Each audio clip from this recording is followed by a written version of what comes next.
to defile himself with royal food and wine. Daniel resolved. What does resolve mean? Does anybody know what resolve means? He made up his mind. Good. So resolve means to make a firm decision or a determination, to make up one's mind.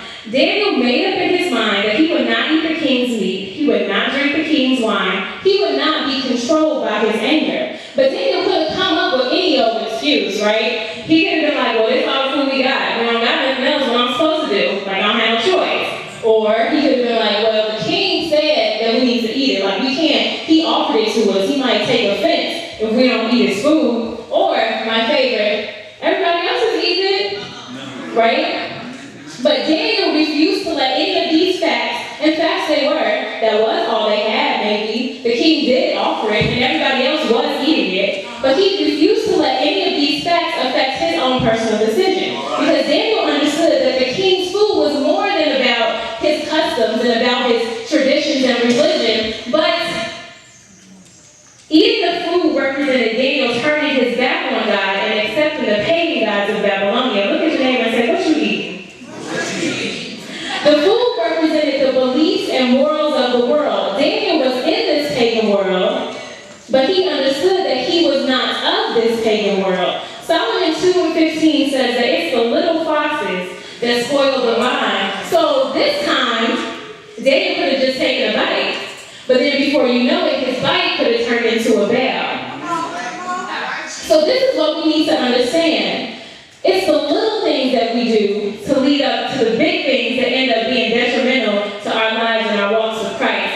Some of the worst things, me personally, because I know everybody else has been saved forever, but like I'm kind of new at this. But some of the worst things that I've ever done, some of the worst decisions that I've ever made, started out with a little fox, right? Oh, it's just a phone call. It ain't no big deal. Just a little fox. I'm just gonna take one sip. I don't want to say you can't drink. It's just a little fox. I'm just going dancing. It is not a sin to go to the club. A little fox. It's just a kiss. A little fox, right? So y'all see where I'm going with this, right? So I learned that the more you do something, whether it's good or it's bad, the easier it is to do again. And the next time you do it, you go even further than you did the last time. So the more you compromise, the more you give into your flesh, the more you eat from the king's table, the easier it is to do. But on the flip side, the more you go to church, the more you pray, the more you fast, the more you read your word, the more you see God's face, the more you say no to the things of the world, the more you stand on the promises of God, the more we crucify this nasty, dirty, no good, low down flesh, the easier it is to do. Then you could have said, well, I'm just going to try it once. I always wanted to taste wine. Look at that steak. It looks so juicy. Oh, it smells good. But then just this once turned into, well, I already messed up, so I'm just going to start over next week. Or I'm going to start over next month. The problem is, though, that it only takes once. Right? One time. There is no long, drawn-out process to get pregnant. There is no long process for getting a disease that you can't get rid of. There's no process to becoming an alcoholic, no process to becoming a weed head or a crackhead. There's no process to developing strongholds. It only takes one. One broken condom, one missed birth control pill, one good drink, one puff of loud. It only takes one. Now, the young people got on come back. Only one puff of that loud. It only takes one puff, right? So, but how many of you know that if you find yourself in that situation, in that place, that it still only takes one to get out? One Lord, one faith, one baptism, one sip of the living water, one taste of the word of life. How many of you know it only takes one? Look at your neighbor and say it only takes one. The emptiness that causes you to get high is still there when your high comes down. The pain that you temporarily numb with Ciroc is still there when the stumbling stops and the headaches leave, but you need to put down the Ciroc and pick up the rock, because the Bible says that He alone is our rock and our salvation. He is the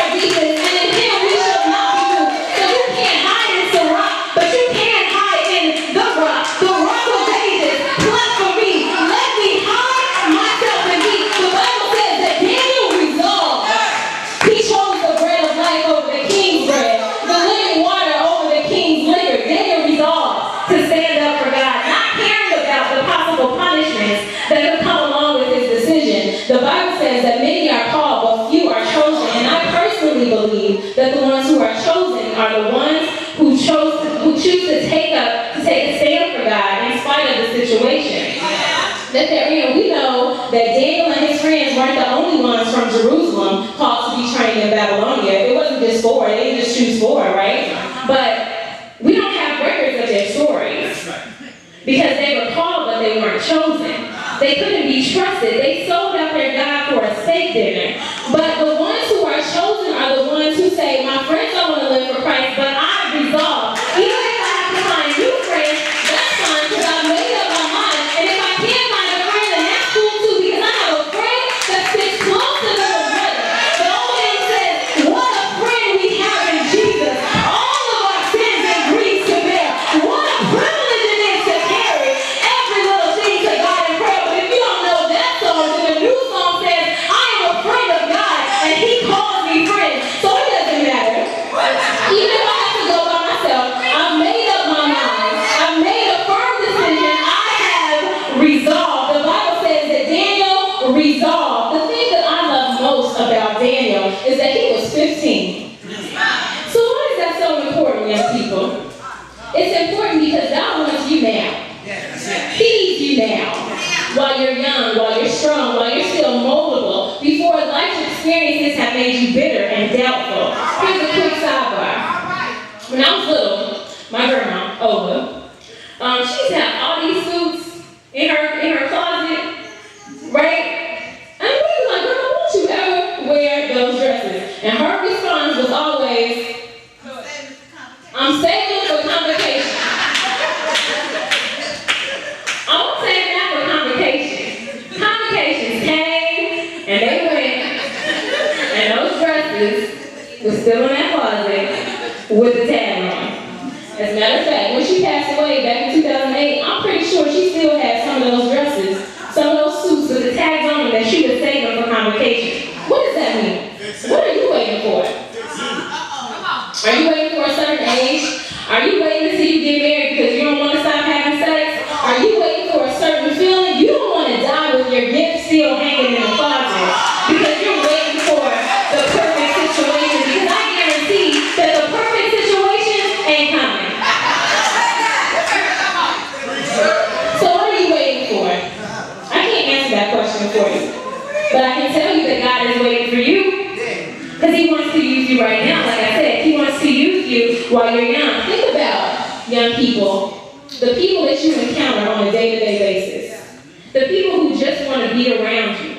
The ones who want to go everywhere you go and do what you do. The people who are inspired by your daily walk, whether it's good, bad, or indifferent. They're still inspired, right? Notice that this book is called the Book of Daniel. It's not the book of Shadrach, Meshach, and Abednego. I believe that if Daniel had not decided to follow God, there would have been no story about the three Hebrew boys in the fiery furnace. Or even if Daniel would have waited until he experienced life, or if he would have said, "I'm going to do me, boo-boo. I'm going to do me."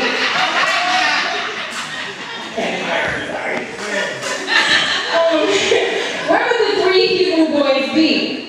Because the Bible didn't say that the three Hebrew boys resolved. Did it say that? No. The Bible said that Daniel resolved. So we talk about peer pressure a lot, and we talk about it like it's always a bad thing. But if used correctly, it could be awesome. The Bible says that iron sharpens iron. Sheep beget sheep. So it's going to take young people to win young people to Christ. It's going to take young people to show other young people how to live holy. It's going to take young people to show young people that God is a keeper. And it's easy for older people who were creeping and slipping and doing a little bit of this and a little bit of that all the way up until they wedding night. But as soon as they get married, then they become like an expert on how God is a keeper. How is it that you know that God is a keeper? Have you ever challenged Him to keep you?